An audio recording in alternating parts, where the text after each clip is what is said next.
you're thinking, it wasn't just nostalgia. He really is that good. I mean, in reality, we know the truth about that. These actors were good. But given enough time, the mind starts to wander and you're thinking, was this as good as I thought it was? Maybe it was just nostalgia.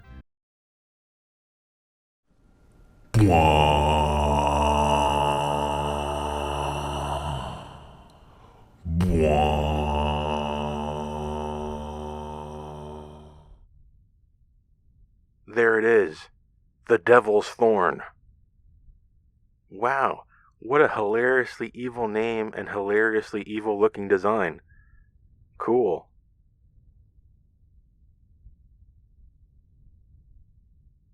Welcome to episode 3 of Star Trek Picard Season 3.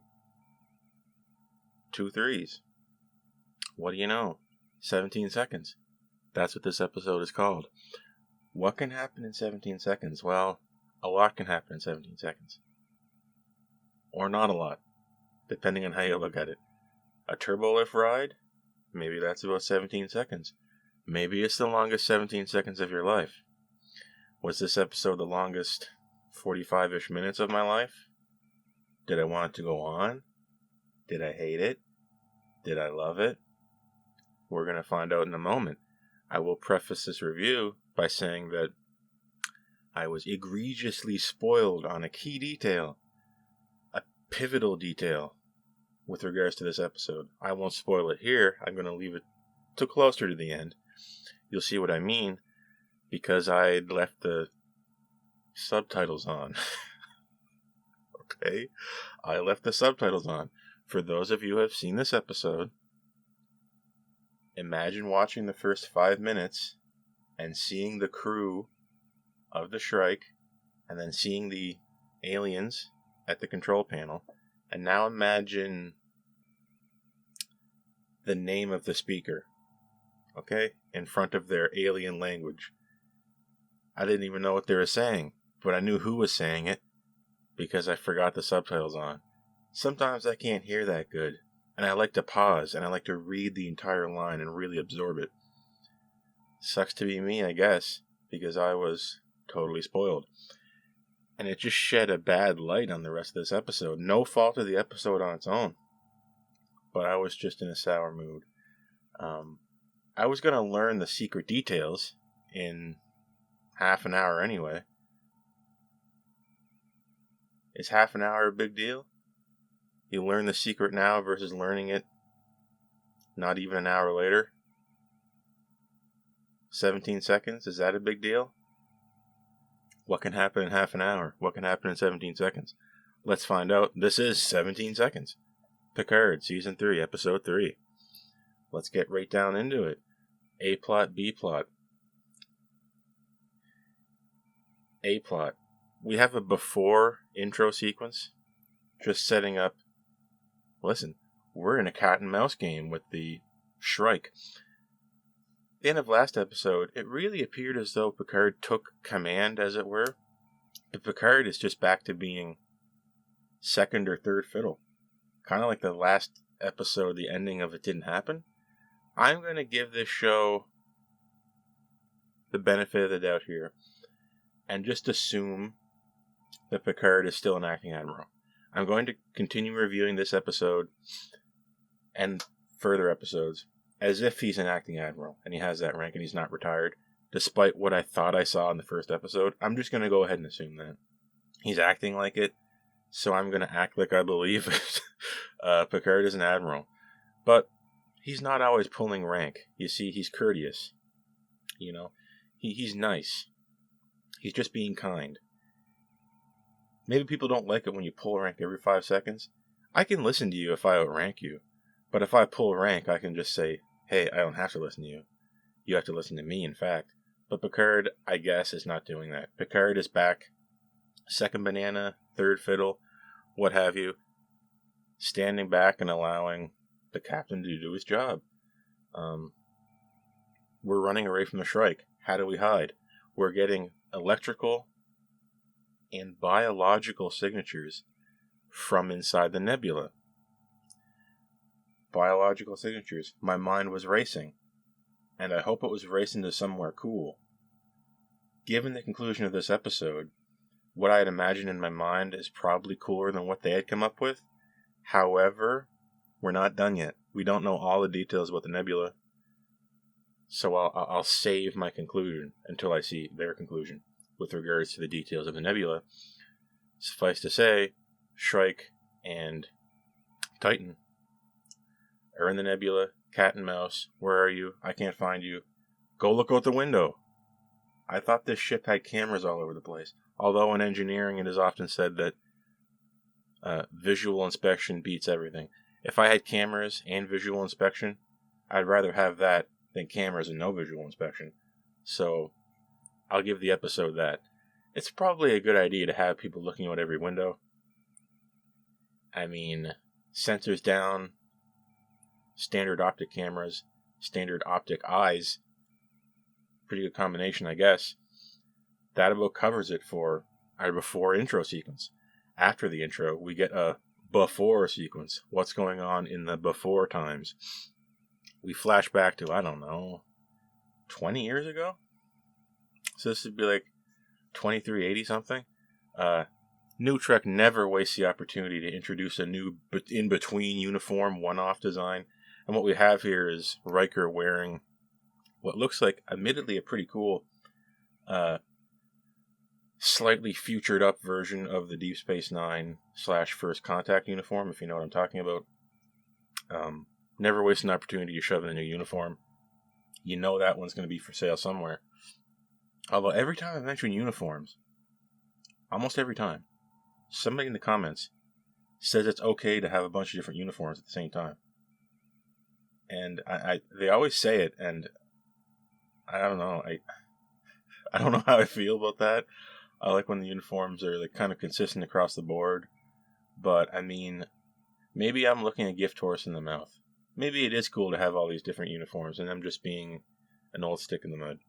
But needless to say, we have Body Snatcher Riker and Smooth Picard talking to each other at what I guess is Guinan's bar over a drink. Did this work for you? I don't know. They smeared some digital stuff on their face. They look all smooth. Riker, it's something with Riker's eyes don't look right. Picard is just smoothed over. It's very strange.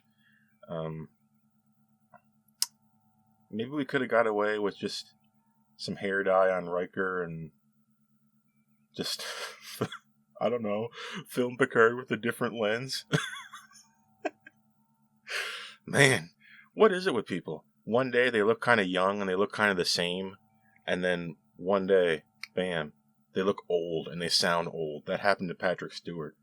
Like right before this show started, right before season 1 of Picard, I remember seeing Patrick Stewart as basically TNG all the way to Nemesis looking almost the same, and then blam, he looks and sounds different all of a sudden. And it's kind of hard to piece together in my mind. However, to get off that tangent, they're talking about childbirth.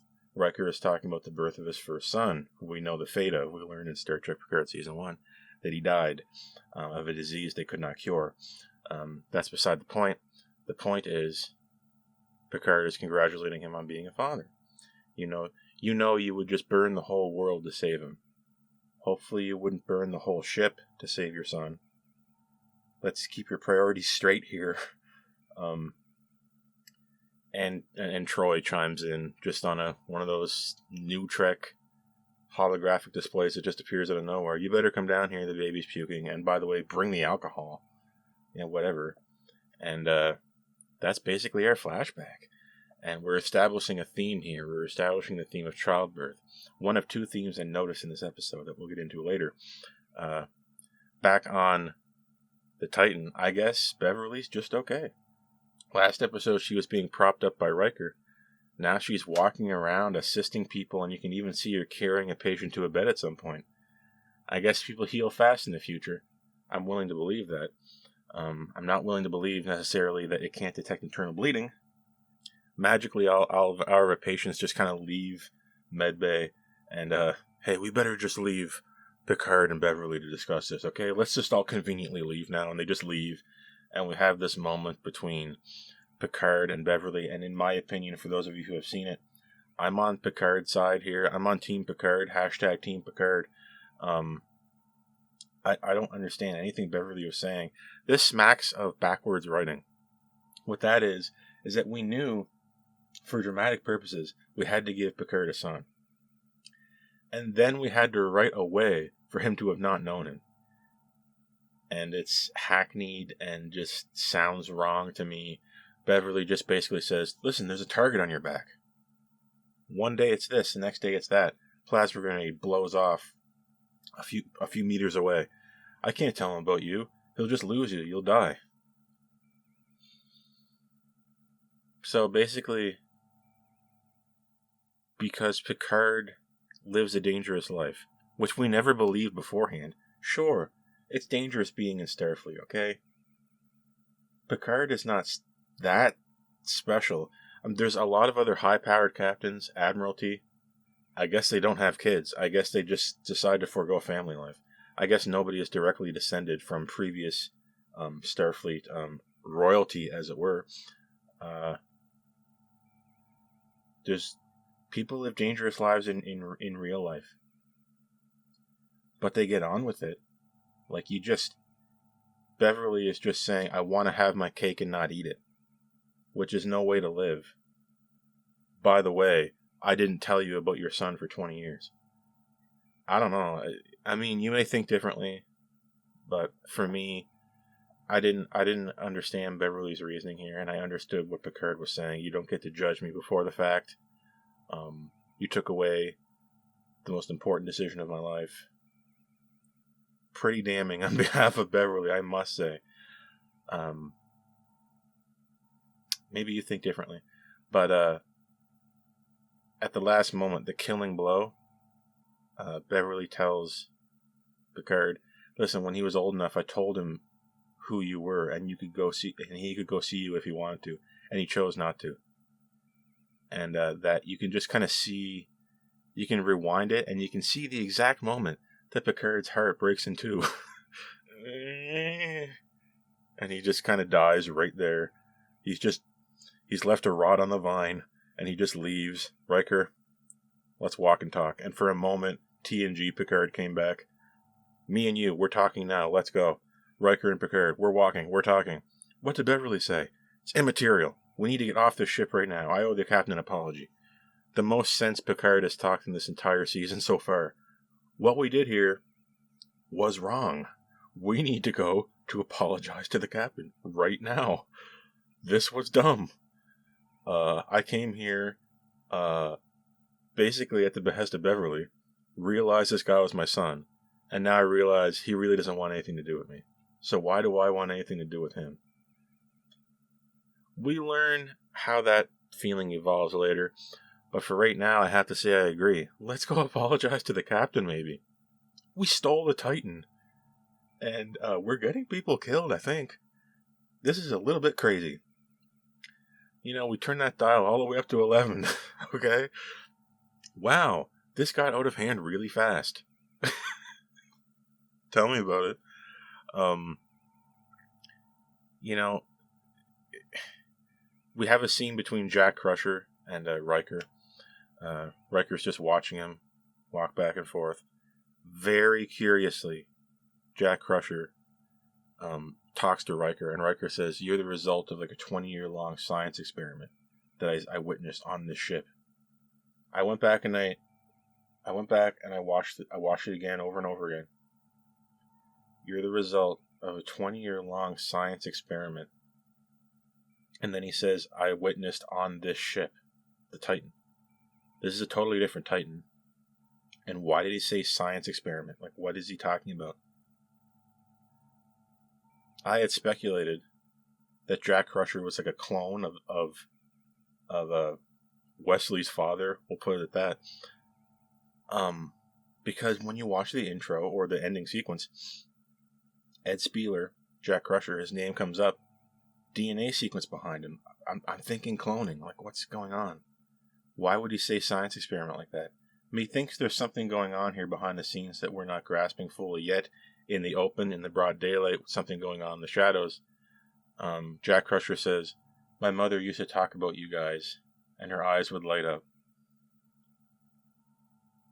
And then when it was over, she would just go back to feeling bad. Like, she felt bad, talk about you guys, eyes would light up, and then she would just get sad. I can relate. I can relate. What Jack Crusher is saying and what the writers are saying was that Beverly would talk about TNG and her eyes would light up and then she would get sad. And I really took it to heart. One of a few good scenes in this episode. We're being attacked severely by the Shrike. We're getting pecked apart by that bird. An explosion causes the captain to be incapacitated. The captain is knocked flat on his head, bleeding out of his mouth. Riker, you got us into this. You're going to get us out. Transfer command of the Titan to Riker. The old captain's back in charge. But this is almost a totally different Titan. I'm not fully rated in this design. Yeah. I guess being a really, really good captain means you can just kind of take control of any ship. Because Riker just assumes command like he's putting on an old shoe. Or an old hat. He slips right into it. Like an old man into a warm bath. The captain is in medbay. Jack Crusher's talking to him.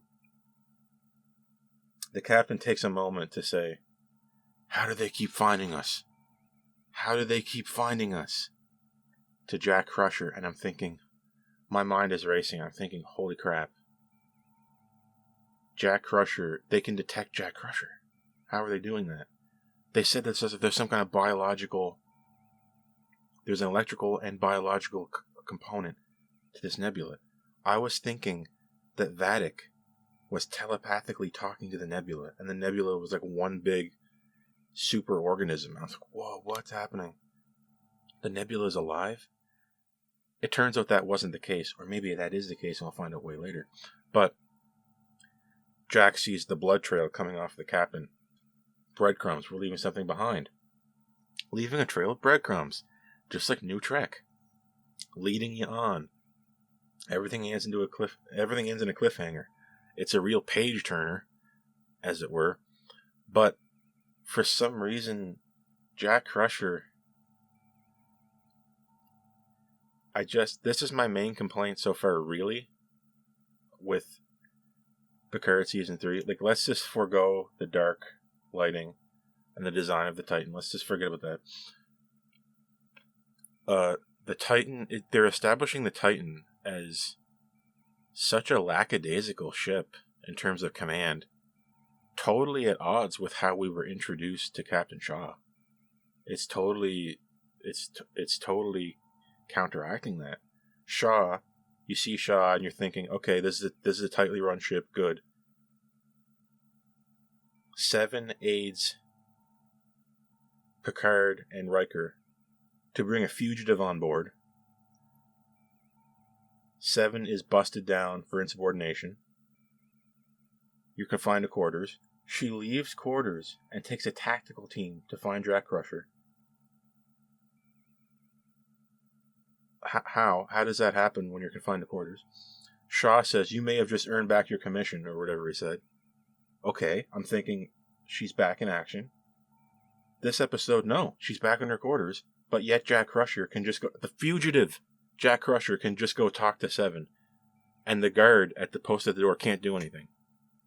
Yeah, no, I don't think that's going to happen. That's not going to happen. Jack Crusher escaped from the brig by neutralizing the shield with some anomalous piece of technology that he may or may not still have on his person. Sorry, we just can't let Jack Crusher run around like this. It's stretching my ability to believe it, suspension of disbelief. It's getting there. It's getting to the breaking point. This episode has a lot to offer in terms of themes, plots, ship sequences, battles, but my suspension of disbelief is being tested. I'm being put on the line here. I'm going through the crucible. How is it that Jack can just go talk to 7? How LaForge goes to talk to 7 to have a nice piece of Discovery dialogue. One of 2 spooky pieces of dialogue in this show. this episode, Sidney LaForge talks to Seven, and we just do the self-congratulatory thing. You're great. I'm great. Listen, no one would accept me in engineering in Starfleet because I'm Geordi's son, and they're going to say, oh, Starfleet couldn't say no to Geordi LaForge's daughter, and I'm not. Did I say Geordi LaForge's son? I meant daughter. Oh, whoops. So I became a pilot, and then people thought blah blah because I was a pilot. Even though remember, early in TNG, Geordi was a pilot. He was wearing red early on. Like what is? I don't know. Just the pep talks. I'm not really down with the pep talks, although her dialogue did resemble Geordi's dialogue. I did kind of feel some Geordi energy there, in the kind of helpful, virtuous way. Like, listen, I'm going to give you a pep talk. I'm going to give you I'm just going to read you the book on feeling good. And Geordi was good at that. And I guess so was his daughter. So I guess it's not that bad. Although pep talk dialogue comes up again in B-plot. Back on topic, Jack Crusher and Seven figure out in the spur of the moment that we're leaking something. We're leaking Verturium. Let's go see what's up with that. They're finding us because we're leaking something, and somehow we didn't detect it, although we realize later that we have a saboteur on board who disabled the ship's computer's ability to detect the leak. Uh-oh. Is the saboteur that one sneaky-looking guy who interrupts people and is always looking around? You know, the guy with the shifty eyes? Maybe he did it. You did it. You're the guy. I feel like a genius for figuring that out. Yeah, they completely telegraphed it. There's no way you could have missed it. The one spooky guy. Although you'd be forgiven for forgetting about him given the breakneck pace of the action in this episode and the previous episode. We're fixing this leak. But... uh-oh. Verturium gas. Poisonous. Mask on. Seven's gone. This guy's back in. You know, the guy in Operations Gold, the sneaky looking guy. If you have not seen this episode, turn this review off. Okay? Because once you go past this point, you can't. Past this point is the point of no return. Okay, we all thought, we were hoping, that we were bringing back an ancient TNG enemy. The mind control bugs from the episode Conspiracy. Remember that? I know I've talked about it multiple times in the comments. Everybody talks about it online. This guy, the saboteur, that's here to make an attempt on Jack Crusher's life before he can fix his problem. The leak, that is. Jack Crusher punches him. He's a changeling. They're bringing back the Deep Space Nine changelings. I guess Worf wasn't the only thing we're bringing back from Deep Space Nine. We're bringing back the enemies too. And we're digging up that corpse. Fantastic enemies. But that doesn't mean I want to see them again.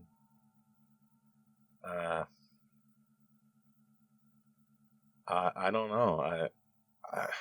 We have what is explained later as a splinter group that have broken off from the Great Link, the founders, to get revenge on the Federation for beating them in the Dominion War. I just spoiled Deep Space Nine, but I warned you about spoilers. They're back, baby. Whenever you win a war in Star Trek, they always have to bring back the enemies as some kind of splinter group. Happens a lot. And now it's happening with the founders. And I can't say I'm super happy about it. I would have liked to see the conspiracy bugs finally coming back, but maybe that's too deep of a cut for the average viewer. Maybe viewers were just looking for the beard.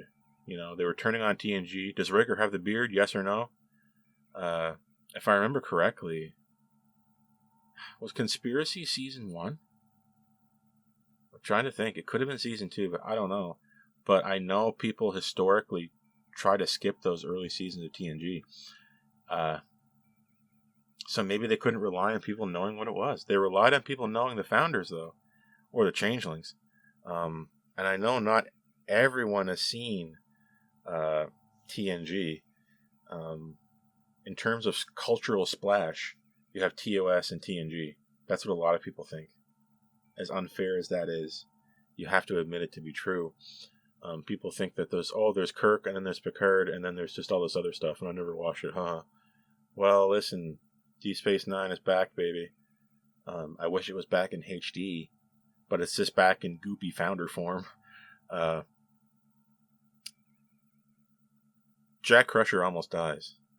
Earlier in this episode, Riker is talking to Picard in the before flashback. That turbolift ride I took to meet my son when he was born was 17 seconds long. It was the longest 17 seconds of my life. That turbolift ride, well, guess what? Picard gets to take it again. Jack Crusher might be dying from the Verturium gas after they get him out of that room. And for a moment, Picard changes from not being a father to being a father. He just snapped into it immediately like that. And I'm sad to say, I think his logic went out the window. I think his duty to his fellow crewmen is now not top priority, which is sad. But he came out of that turbo lift just like Riker had so long ago. And Jack Crusher was dying, and he looked so vulnerable and so small. And Beverly and Picard were standing over them like new parents, hoping that their kid was going to make it. And he did. And in that moment, Jack Crusher was born in a moment. If you think of it symbolically, this is the birth of Jack Crusher as Picard's son, because in that same moment, this was the birth of Picard the father. Even though he already experienced that in the Inner Light, the episode we all have to forget, for 3 seasons of Picard to work, we kind of have to ignore the Inner Light and how much character development was crammed into that one episode, completely changing Picard forever. Ignore it. We're redoing it. Picard's a father now. Thematically linked with what happened with Riker. Very good. Oh my gosh. We cannot just run. We have to fight. Even if it doesn't make sense, we have to fight. Thanks, Picard. Picard's back on the bridge. I'm number 1 now. You're the captain. Let's talk this out. We have some reasonably well-written tactical dialogue between Riker and Picard. Some of it makes sense. Some of it doesn't really. I'm not going to get into it here. It's a little bit academic. It's a little bit semantic. And it's a little bit nitpicky. What ultimately ends up happening is that the Shrike uses its portal weapon. What is the portal weapon? Remember how we put that Starfleet recruitment building into the ground and then teleported it somewhere else through this portal? Oopsie. Oops. Shrike did it again. Shrike has the portal weapon, and it uses the portal weapon to, in a very admittedly cool-looking, unique, novel, creative scene, put it in front of the Titan. Titan goes into it, and then comes out basically beside itself. We go in this way, and then out this way, and we're just back in front of the Shrike. So you can tactically put this portal gun in such a way that you can corral a ship so it's moving forward, but always staying in the same area. Very convenient to have 2 portals like that. What can one do with that? The mind is racing. This is what, I guess, was stolen from Daystrom. One thing leads to another, and Picard goes from TNG Picard to a movie Picard. In the blink of an eye. I guess having a kid can do that to you. Because now Picard is, we need to stay and fight. It stops here. It ends here. Now. Riker's saying, we need to get the heck out of here. We're trading personalities like it's nobody's business. Riker says, no, we gotta fight. Picard's like, no, we gotta get out of here. And now Riker's like, we gotta get out of here. And Picard says, no, we gotta fight. And I just don't know how we can change personalities and outlooks on the fly that fast. Maybe it's just being old. Maybe it's just some emotional state of mind that I'm not familiar with. Maybe it's the prospect of losing your kids. or kid in this case. But at the end of the day, we learn the true power of the portal weapon because fire everything! The Titan takes a moment to try to disable a Shrike, launching, I think, a salvo of 3 torpedoes? I think it was 3. Uh-oh. They go right into a portal, and the exit to the portal is right behind the Titan. We just shot ourselves, and 1 well-placed torpedo is enough to disable most ships, let alone 3. I knew the second we got hit by 3 torpedoes, the Titan was totaled. We're basically dead. And Riker let it be known. And, I mean, I guess with old age comes a lackadaisical attitude, maybe. Comes buddy-buddy relationship with Picard. But that's out the window right now. He turns around, Riker, turns around to Picard and says, You just got everyone on the ship killed. You just got us all killed. In front of the bridge crew, Riker says this. This is unbelievable. This is a bridge too far for Starfleet decorum. The crew of this ship, think of what they've been through right out the gate in like 2 days. They're going to need therapy. They're going to need to be immediately transferred to other ships. We're going to need to decommission the Titan totally. This is ridiculous. The fighting, the changing hands of command. Is Seven on duty or is she not? Like, accusing Picard in this moment as your quote-unquote first officer of killing everyone when you gave the order. Riker was in control. Picard just said, now, like, fire everything. The crew waited for Riker to agree, and then Riker, in a moment of striking genius, just blamed it on Picard. In 1 second, his first instinct is to say, Picard, you just got everyone killed. No. Riker did. And even if that were literally the case, you wouldn't say, I just got everyone killed. You would just say, okay, that was bad. Moving on. He should have said, like, I need options right now. Like, we're dead in the water and we're falling towards the gravity well, which is inside this nebula. What do we do? Jack Crusher's still on board. They want Jack Crusher. They're not going to let the ship get destroyed entirely if we need to get Jack Crusher off the ship from Vedek's point of view. We're not dead. The ship is just basically totaled. There's something we can do. We've been in worse. You don't just say we got everyone killed. Picard, you got everyone killed, even though I gave the order. And it was a tactically sound idea at the time. Could we have guessed in that moment that the portal weapon could be used to move torpedoes around to behind us? Maybe we could have guessed that in the heat of the moment. Things are really different. Maybe we could have figured it out. But it wasn't that, like, there was no murderous intent behind this. I just can't, I'm sorry, I just can't get over this. It's very strange.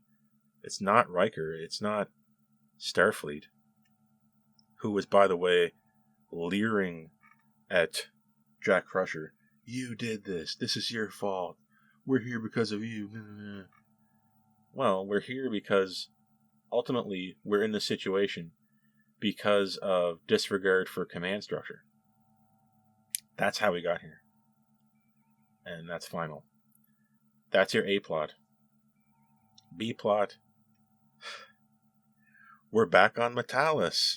Remember that planet from the first 3 episodes, including this one? This is just farce at this point. This is just comical. It is comical that Raffi's husband, Jay, Sneed, and this new guy, Tika, are on the same world at almost the same time. It is comedy gold that worked out like that. You never really see all this stuff happening like that normally in the same exact place. It says to me, we're running out of money. We're running out of money. I saw this same shot of the La Serena on Metalis like 3 times now. La Serena docked or landed on top of some building, and you're just thinking, I don't want to see this anymore. We've seen this shot so many times now. It's ugly, and we get reminded of the La Serena. I don't think anyone wants to be reminded of that thing. But Raffi's down, on Metalis, asleep. She was rescued by Worf, and I must say, Worf came off as a little bit over-violent last time at the very end of the previous episode. This was a lot better. This was a fantastic Worf introduction. I would have preferred it if Sneed and the rest just got stunned last episode. But this just about rescues it. And you're thinking, my God, Worf is back. Like nothing happened, and he's so good. This is so cool. He introduces himself a little verbose, but he has chamomile tea. Very Worf. A warrior's introduction. And then, by the way, let's relax. It's very Klingon. It's very Worf. It's very beautiful. And you're thinking, my God, Michael Dorn is so good. He's just so naturally good for this. It's insane. You're thinking, it wasn't just nostalgia. He really is that good. I mean, in reality, we know the truth about that. These actors were good.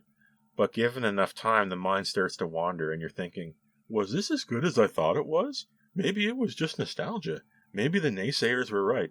No, they weren't. Worf is back like nothing happened. Michael Dorn firing on all cylinders. It was just wonderful to see him back. Listen, here's some more breadcrumbs. Remember how it was Toluco? It wasn't Toluco. And then we had to get Sneed, and then Sneed wasn't enough. Well, there's this other guy, Tika. And I'm just thinking, great. I'm going to turn this episode off now if we start another breadcrumb trail. More seedy underbelly, crime, breadcrumb garbage. If you have not seen Season 1 and Season 2, watch the B-plot for this on Metalis. On Planet Metalis, as it were. Imagine that stretched out to 2 seasons. That was Season 1 and Season 2. Just boring, sneaking around, looking for the next thing. Designed meticulously to keep the audience watching without offering anything really of value. I know that's very damning towards the first 2 seasons, and I'm sorry for anyone who liked it. But for me, there just wasn't a lot there. There's a lot more here in this season. Although it's obviously a sequel to Season 1 and 2. It is. But there's a lot more to chew on. With that out of the way, we now have to go find this Tika individual. Beheadings are on Wednesdays. Thanks for the nice little quip, Worf. Some genius wrote that in. Thanks. You got your little Marvel movie quip in. Sorry for those people who like those Marvel movies. The dialogue always kind of seemed overly, we'll be nice and say it's comedic at inopportune times. After Raffi makes a comment, what are beheadings on Tuesdays or something like that? Making light of Worf's warrior lineage. No, beheadings are on Wednesdays. Right after he just slams Tika into a table. Wonderful. They have Tika. Hey, you talk.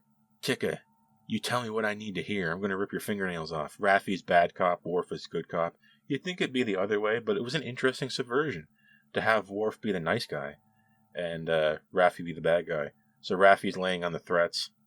Worf is laying on the nice guy routine. Listen, I know you're a good guy. I know you're just trying to fight your fight, and I know you have honor just like I do. But believe me, dying isn't worth it. Can you just tell me your secrets? That's kind of like what we're getting from Worf. But what they didn't realize was that he wasn't having withdrawals, as Raffi believed. He was shaking in his chair and going crazy. I knew first off that there was something different with this guy. And he wasn't just some normal human. Because these withdrawals were looking pretty cray-cray. And he was a changeling. Worf basically says, tell me, how long have you been away from the Great Link? He basically spills the beans saying that we're coming for the worlds of the solids. And we're a split-off group from the founders and the other changelings. And we're coming for you. We're coming for you. And by the way, that guy in the Titan, he's putting a bomb on the Titan right now. He doesn't say that, but we see it over his dialogue. We see a scene of our saboteur on the Titan laying a bomb somewhere in some critical area on the Titan, blowing crap up. Holy crap. We've had a saboteur since the beginning, and the founders are here, and Starfleet can't tell anybody. Some may look at this and say, that's irresponsible. Not really. I was thinking about it.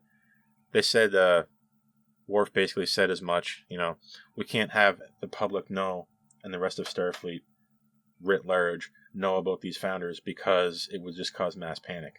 Mass panic is actually really bad for winning battles. It's really bad. So you have to pin this on whoever. It doesn't matter. We just can't say it's changelings because that'll reignite the Dominion War.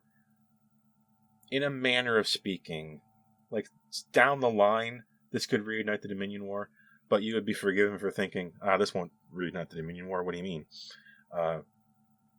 So listen, we're now partners, me and you, Raffi.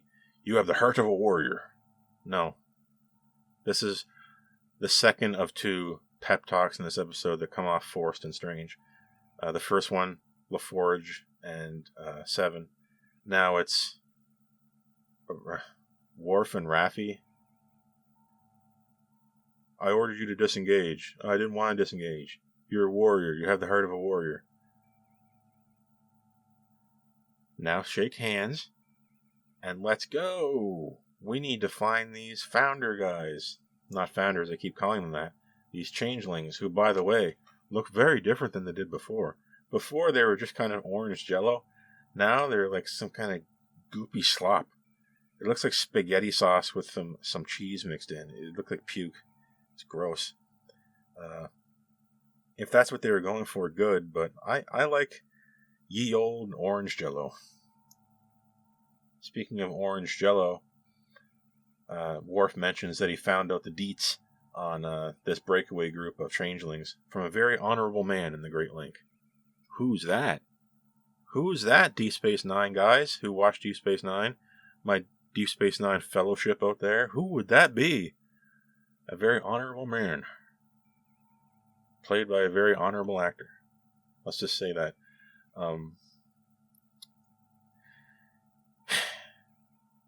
That's where we're left off. So where we started, we're battling the Shrike. Where we ended, there's changelings everywhere, and holy crap, the Titan is disabled and falling into the gravity well, and Riker and Picard aren't friends anymore. Whoa! Whoa! Wow, this got out of hand really quick. Plot-wise, you could say that we're at a high intrigue level, where we have interesting conflict between our characters. There's interesting battles going on. For me, it's not really what I wanted. I can understand how someone could really love this one. There's just a lot going on. It's very dense, It's not just a boring slog. But, sometimes a boring slog that's happy and fun is better than a boring slog that's mean and violent. And we're turning up the violent anger here. We're turning up the angry factor, which is a little spooky. But it seems like it's at the service of an okay plot. Thematically, there's another point I haven't brought up yet. It's the point of meeting your heroes. Jack Crusher had a piece of dialogue with Riker. You know what they say about meeting your heroes? You might be disappointed, or something like that. The actual reality may be very disappointing. Paraphrasing here, we learn Jack Crusher does not look to Picard as a hero, but he said even if he did, he would be disappointed, because our heroes in reality are very often disappointing, because we realize how much our heroes are just like us, how much our heroes were just in the right place at the right time with the right skills. And to put a positive spin on that, you could do that too. The positive spin of meeting your heroes and being disappointed in them is that means you could be like them too. Because aren't you disappointing in all of your own ways? You could also be heroic in all the ways you wanted your hero to be. See, there's a flip side to that. Just as there's a flip side to that in reality, in the B plot, Raffi says, "You're a legend," right, to Worf. Rightly so. Worf is a legendary character, given the proper respect he deserves. And then it turns out Worf is exactly everything she thought he was going to be and more, reflecting the views of the audience. He was everything we were expecting and more. So we're taking a theme of not meeting your heroes, and we're actually inverting it to say the truth about these things.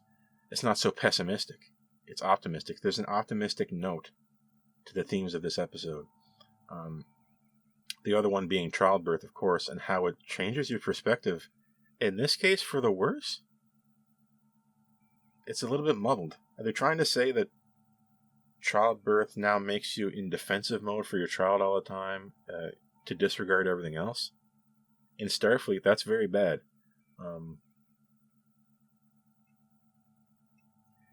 You take that for what you will.